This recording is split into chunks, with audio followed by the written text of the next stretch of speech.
Antes de mais nada, como vai? Tudo bem? Quero agradecer esse convite do Antônio Neto. Eu tive aqui no ano passado. Foi uma experiência muito agradável. Eu me senti em casa, tivemos um encontro muito proveitoso do ponto de vista intelectual, afetivo. E, antes de mais nada, antes de dizer qualquer coisa, eu quero procurar na plateia... Não. Além de você, cadê o Flávio? Eu quero chamar a atenção para o fato de que vocês terão amanhã o depoimento de um dos maiores jornalistas do Brasil, Flávio Tavares.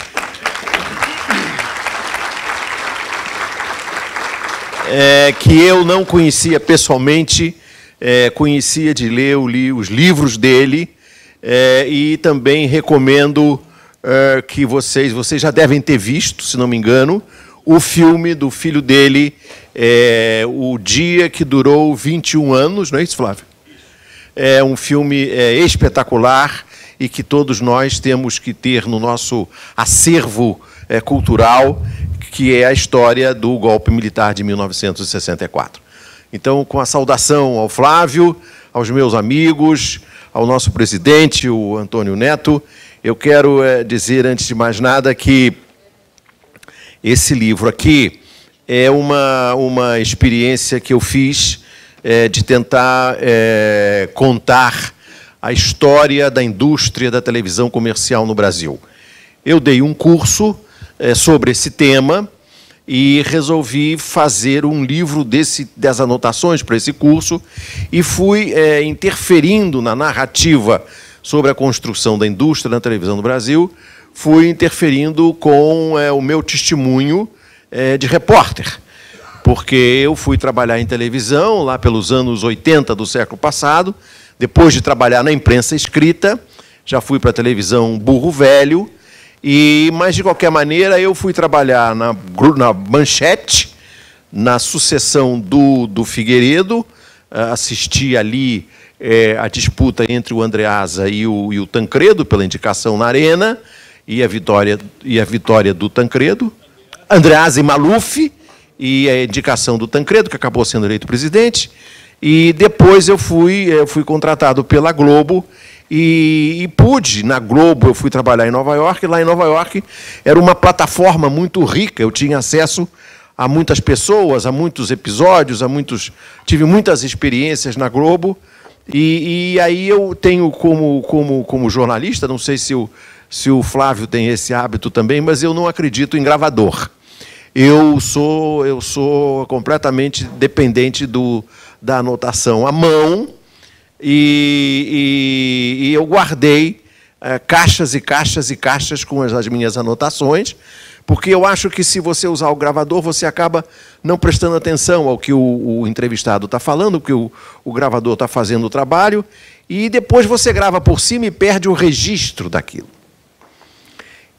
E depois de várias mudanças, eu consegui contratar um jornalista que me ajudou, ao longo de 1 ano e 3 meses, a fazer uma seleção das minhas anotações. E aí eu tive que praticamente reescrever o meu livro, porque aquele livro eu tive que refazer para situar essas anotações, e o livro contém essas anotações, porque, para que eu pudesse reler depois, eu tinha que fazer numa caligrafia legível. Então, o livro digamos, o meu testemunho por escrito, são os vestígios da minha vida profissional, os meus documentos da minha vida profissional. E, quando eu falo de O Quarto Poder, na verdade, eu estou falando do Primeiro Poder, porque, com essa armadilha gráfica, o autor da capa mostrou que nós estamos falando de um poder que, muitas vezes, é o primeiro poder. E isso nós já vimos como isso se manifestou, eu e o Flávio, e alguns de cabelos brancos aqui, vimos como isso se manifestou na queda do Jango, já tinha sido assim no suicídio de Getúlio, e foi assim até os dias de hoje. O livro contém, por exemplo, uma conversa que eu tive com o presidente Juscelino Kubitschek. Não significa que eu fosse contemporâneo do governo Kubitschek, eu sou um pouco mais moço do que isso, mas uma entrevista que eu fiz com o Kubitschek quando já não era mais presidente e estava trabalhando no Banco Denasa do genro dele, o Baldomero Barbará. Uma entrevista que eu fiz sobre os 50 anos do BNDES, naquela época não tinha o S, era o BNDE, e eu não pude publicar na Veja, porque eu trabalhava na Veja, na época em que a gente podia dizer diante de senhoras que trabalham na Veja, hoje não se pode fazer isso diante de pessoas educadas, não se recomenda dizer que trabalha na Veja, assim, na frente de uma moça, né? Então, eu fui conversar com o Juscelino contou, por exemplo, que como é que nasceu o BID, o Banco Interamericano de Desenvolvimento. Ele recebeu o secretário de Estado americano, Forster Dulles, que só queria saber de combate ao comunismo, e o Juscelino falando que precisava financiar a América Latina, e uma conversa com John Foster Dulles, num jantar de 3 horas. Ele só falava de comunismo, não entendia nada do que eu queria, só pensava em combater o comunismo, mas acabou nascendo dessa conversa o BID. E tem um trecho muito interessante, que é quando ele diz que mudou a capital do Brasil para Brasília, com o temor de que a vila descesse, a vila militar. Porque quando ele diz, eu era vulnerável à força da imprensa, a Rádio Globo, todas as noites, eu saía do gabinete, ia para a área residencial do Palácio do Catete, no Rio, e o Raul Brunini, locutor da Globo, bradava, com vocês, o maior orador do Brasil, Carlos Frederico Werneck de Lacerda, e todas as noites o Lacerda pregava o golpe contra o meu governo. Esse foi o meu primeiro registro de como o quarto poder é o primeiro poder. Tem um outro trecho também, um trecho agora que envolve o Antônio Carlos Magalhães, ministro das Comunicações e co-presidente da República, logo após a aprovação da Constituição do Dr. Ulisses, a Constituição Cidadã de 88, e a Constituição previu, no artigo 224, o Congresso instituirá como órgão auxiliar o Conselho de Comunicação Social. Eu perguntei ao Antônio Carlos Magalhães como ia se instalar essa comissão, ele disse, esse conselho não vai se instalar. Se for instalado, não vai funcionar. Ele parodiava aí uma frase do Lacerda sobre o Juscelino. O Lacerda disse do Juscelino, se for candidato, não se elege, se for eleito, não governará. Esse conselho não vai se instalar, se for instalado, não vai funcionar. Eu perguntei por quê. O Antônio Carlos falou porque a Globo não quer. E o conselho não funciona até hoje. É porque a Globo não quer.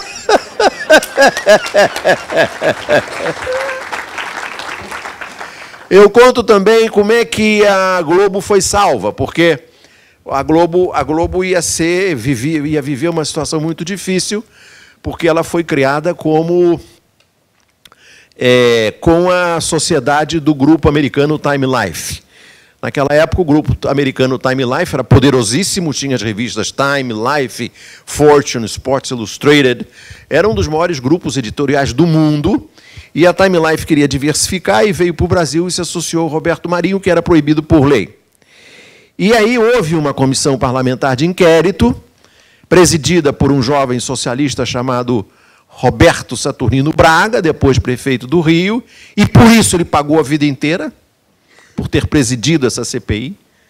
Por isso ele pagou a vida inteira, foi perseguido pela Globo até abandonar a vida pública. E essa comissão condenou o acordo da Globo com o grupo Time Life. E a Globo ia ficar numa situação difícil, isso foi no fim do governo Castelo Branco, já no regime militar, o Castelo estava em dificuldade de decidir sobre o assunto, pediu ao Costa e Silva, entregou a bomba para o Costa e Silva. E o Costa e Silva mandou um ministro salvar a Globo.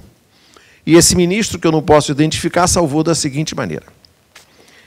Costa e Silva queria salvar a Globo. O ministro montou uma operação financeira de salvamento com o Banco Morgan dos Estados Unidos. As garantias eram garantias pessoais de Roberto Marinho.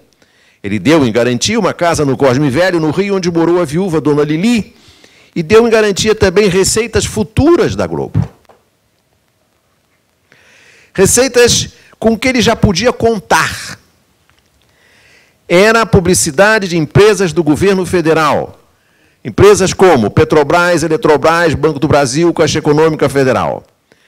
Roberto Marinho pagou o empréstimo, comprou a parte do Time Life e vendeu a publicidade ao governo federal por preço de tabela.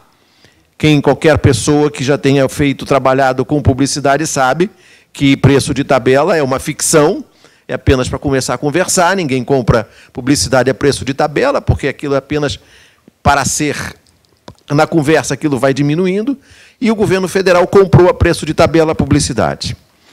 Ou seja, Roberto Marinho vendeu o espaço ao governo por um sobrepreço. Deu até para ressarcir o grupo Time Life dos lucros atrasados que até então não conseguira distribuir aos americanos. Isso me foi contado. Como?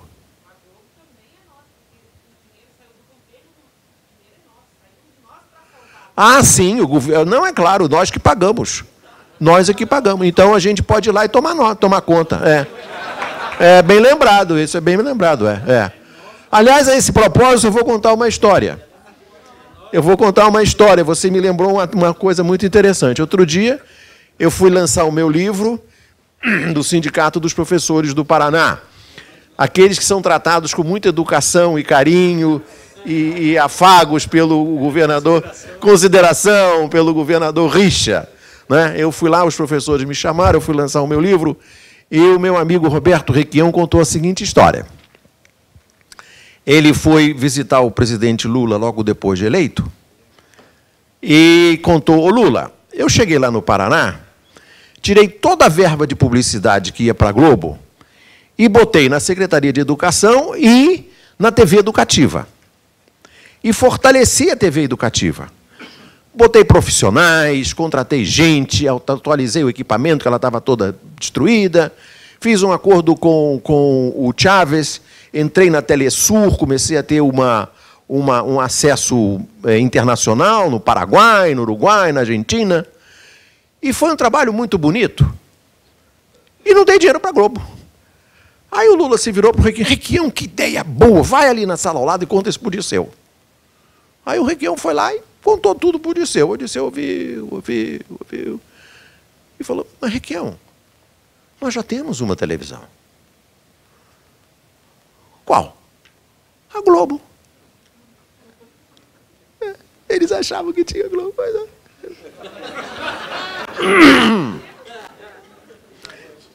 Me contou o Requião. Bom, eu conto aqui também como é que o Antônio Carlos Magalhães foi escolhido ministro das Comunicações. Ele foi escolhido ministro das Comunicações, ele era da Arena, ele trabalhou com os militares o tempo todo, e aí o Tancredo escolheu ele ministro das Comunicações, né? Aí, quando o Tancredo disse ao Ulisses Guimarães que ia nomear o Antônio Carlos ministro das Comunicações, o Ulisses Guimarães disse ao Tancredo: Tancredo, hoje o PMDB rompe com você. É inadmissível que seja o Antônio Carlos. O PMDB rompe com o governo. Aí o Tancredo bateu na perna do Ulisses e disse: olha, Ulisses, eu brigo com o Papa, eu brigo com a Igreja Católica, eu brigo com o PMDB, eu brigo com todo mundo, só não brigo com o doutor Roberto Marinho. E teve uma outra circunstância.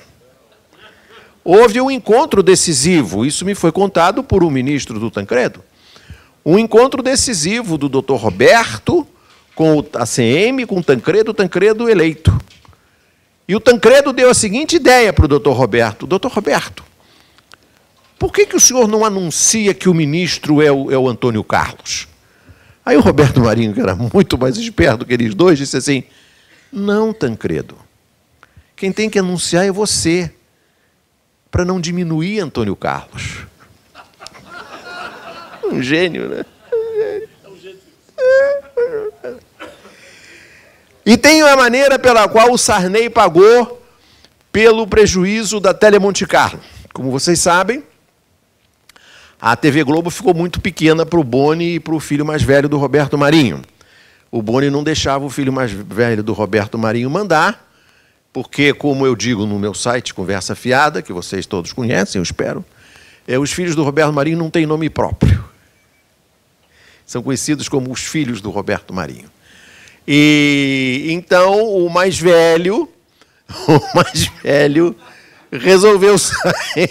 É verdade, ele não tem nome próprio. O mais velho não aguentava ficar emparedado ali, não tinha para onde ir, resolveu ser dono de televisão na Itália e concorrer com um empresário incompetente, um pobre coitado, um cretino que não tem condições nenhuma para competir com o filho do Roberto Marinho, um tal de Silvio Berlusconi. É um bobalhão, é um bobalhão. A tal ponto que o Roberto Marinho resolveu instalar a televisão dele em Monte Carlo, para que de Monte Carlo ele lançasse os sinais em direção à Itália. E ele não entendia, porque o Silvio Berlusconi ia lá e cortava o fio do micro-ondas. Ia lá no poste, e o sinal da Tele Monte Carlo não entrava na Itália. Era um problema danado, tinha que reconstituir os fios todos. Muito bem. Foi um prejuízo que muita gente calcula em 140 milhões de dólares. Aí, Sarney convocou o então ministro da Fazenda, Dilson Funari, e o presidente do Banco Central, Fernão Bracher, para lançar o bote de salvamento à Tele Monte Carlo. Foi o maná. O Banco do Brasil emprestou dólares no câmbio oficial a Roberto Marinho, que os trocou no câmbio paralelo, onde valiam muito mais. Dessa forma, ele pagou as dívidas da Tele Monte Carlo e botou dinheiro no bolso. E nessa altura, João Manuel Cardoso de Mello, Luiz Gonzaga Beluso e Roberto Miller, assessores de Funaro, tentaram impedir a operação, porque o Brasil tinha uma ninharia em reservas cambiais, tanto que pouco depois foi a moratória, e não podia jogar dólares pela janela para consertar a lambança alheia. No entanto, no governo Sarney, quem mandava era o Roberto Marinho. Quando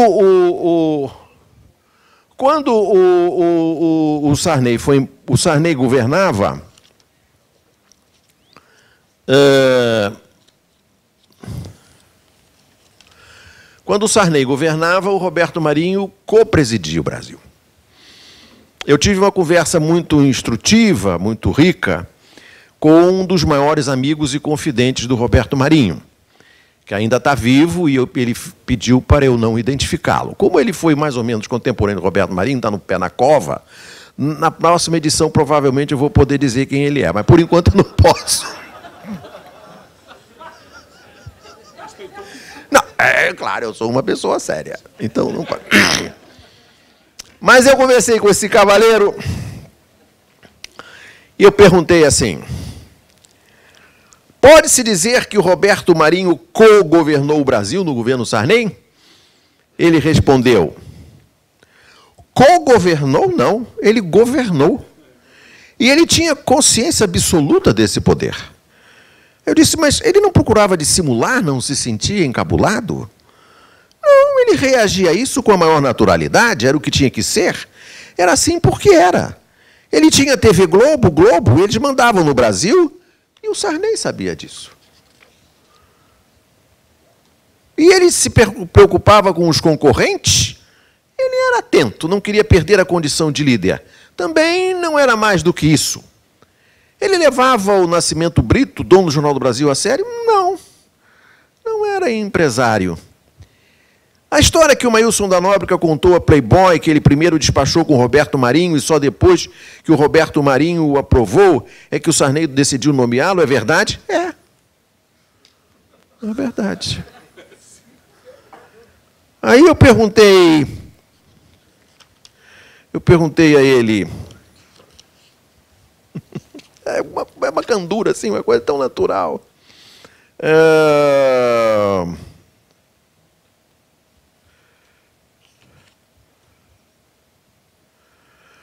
O que o senhor diz daquele rompimento do Roberto Marinho com os militares?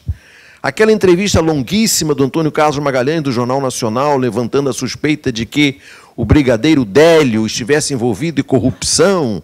Como explicar aquilo? De fato, responde esse amigo do Dr. Roberto, o Figueiredo, que era um gênio muito complicado, não atendeu a um pedido do Roberto.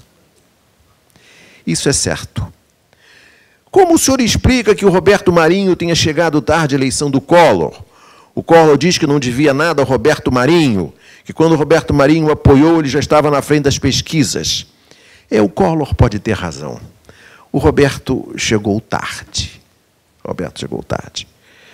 E com relação àquele debate do Collor com o Lula, na véspera da eleição do segundo turno, aí o amigo do Roberto me perguntou assim, você quer saber se o Roberto interferiu?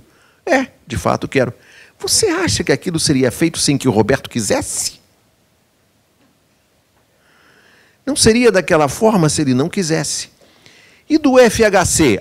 O Roberto gostava. O Fernando Henrique era muito, muito atencioso, mas o Roberto se divertia com a vaidade dele.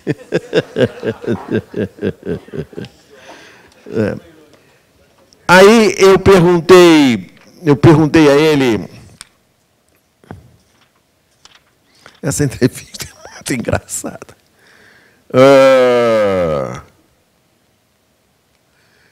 Eu disse assim, uma vez o Roberto Marinho chamou a mim e ao Armando Nogueira, que era o diretor de jornalismo da Globo, para passar instruções sobre um determinado assunto e na saída nos disse, não contem nada ao João. João era o filho dele, João Roberto Marinho. Não contem nada ao João. Significa que ele não confiava no filho, não achava ele à altura das decisões políticas relevantes? Resposta do amigo do Roberto Marinho. Significa que era ele quem decidia e mais ninguém. Ali se encerrava a discussão sobre a matéria. Ele não dividia poder com ninguém, que os subordinados, você e o Armando Nogueira, soubessem que não existia segunda opinião na empresa. Ele não dividia o poder. E como era a relação dele com o Tancredo? De confiança e respeito. Ele não tinha confiança em quem não respeitava. Mas ele sabia que um dia os dois romperiam. Aí o Sarney parou de governar. Roberto Marinho ficou órfão. Ele chegou atrasado à eleição do Collor. O Lula uma vez me contou que, depois de perder a eleição para o Collor, ele participou de um seminário em Paris, onde estavam o Jaime Lerner, o Lula e o Roberto Marinho. Acabada a exposição, da plateia levanta-se um jovem, se dirige ao Roberto Marinho com o dedo em riste e diz: como o senhor se beneficia de um bem público que é a TV aberta para defender uma candidatura específica contra os outros? Aí o Roberto Marinho respondeu: olha, meu filho, não tenho nada contra esse rapaz aqui. Mas o partido dele, todo dia, chegava na porta da minha empresa com um caixão. Tinha um outro candidato, o Leonel Brizola, que dizia que ia tomar o meu lugar. Tinha um outro candidato que era filho de um amigo meu. Quem que você acha que eu devia apoiar? O Lula disse, eu achei a explicação razoável.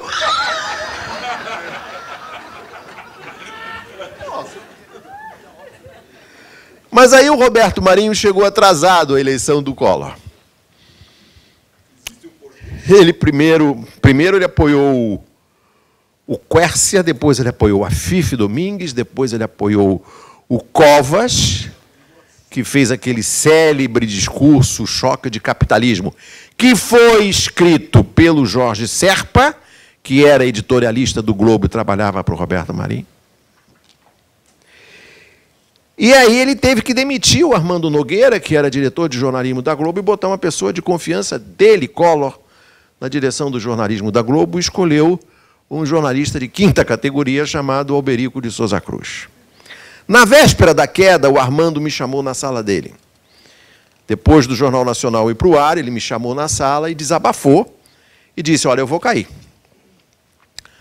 Há um complô do Dr. Roberto, do Roberto Irineu, do Jorge Serpa e do Alberico para me derrubar e colocar alguém aliado do Collor. Cheguei em casa, anotei tudo e está aqui no livro. A certa altura, o Armando Nogueira me diz o seguinte: tenho ordens do Dr. Roberto que são verdadeiras epígrafes de livro. Mal sabia ele que eu ia usar no meu livro. Ordens do Dr. Roberto com relação ao telejornalismo da Globo e, portanto, o Jornal Nacional. O Dr. Roberto não falava na Globo, a Globo, ele só falava o Globo. Para ele era o Globo, o jornal. Aí ele disse: não quero preto dito nem desdentado no Jornal Nacional. Ordem número 2. Se o Brizola se jogar debaixo de um trem para salvar uma criança, se a criança se salvar e o Brizola morrer, mesmo assim você tem que me consultar para saber se pode ou não dar o nome dele no Jornal Nacional.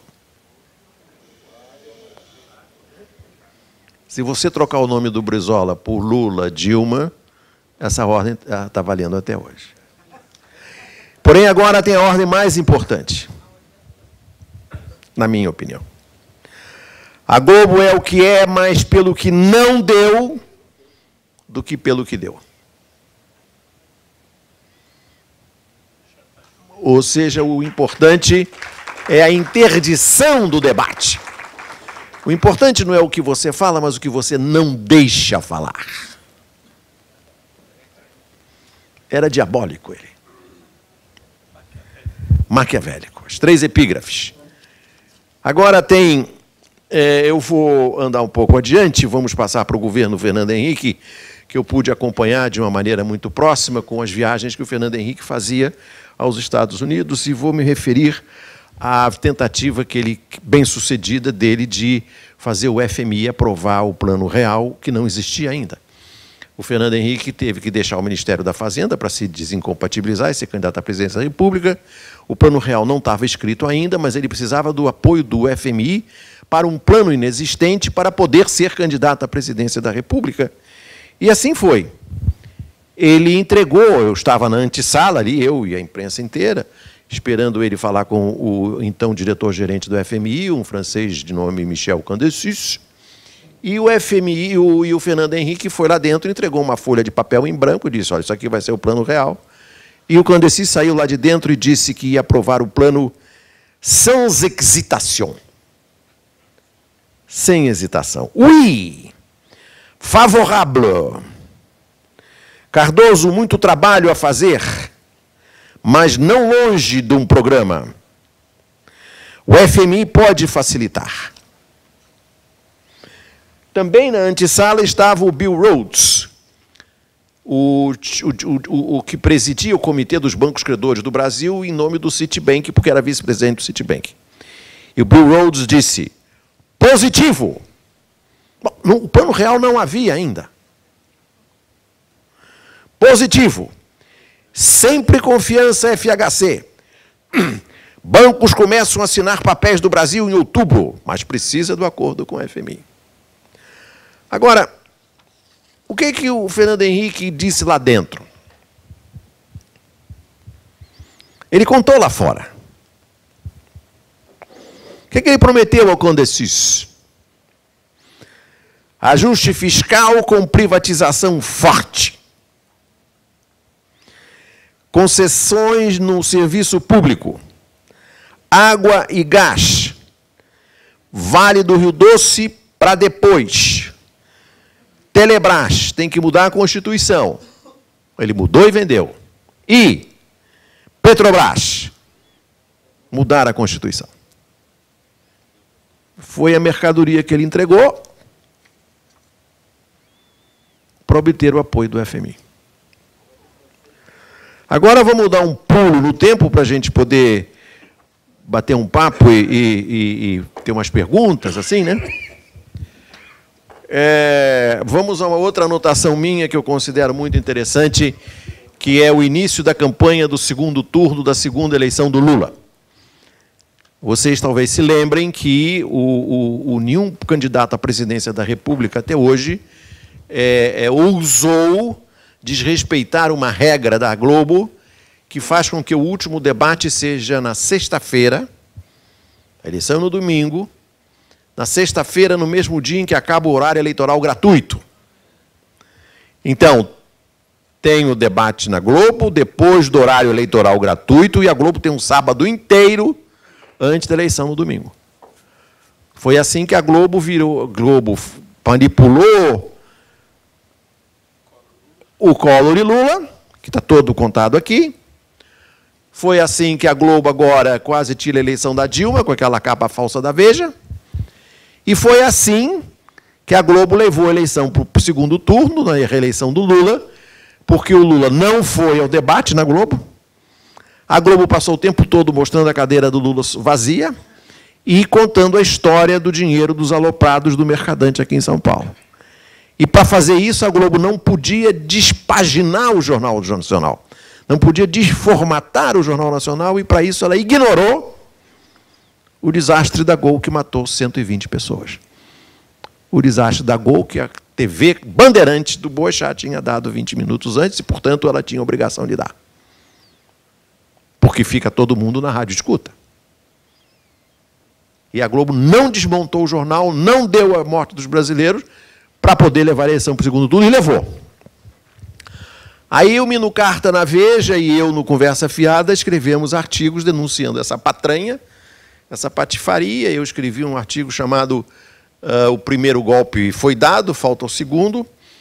E aí, no dia 31 de outubro de 2006, às 12h45, no escritório do João Santana, se preparando para fazer a campanha para o segundo turno, Lula me telefona. Parabéns! Você e o Mino prestaram um serviço extraordinário. Desvendaram a maracutaia. Vingança! Ponto de exclamação. Eu estou aqui anotando o que o Lula me falou.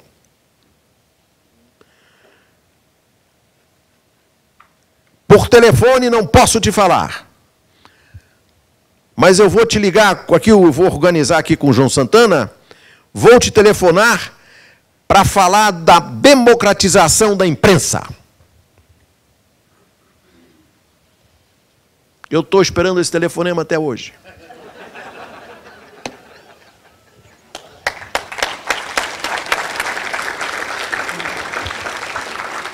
É a força do primeiro poder.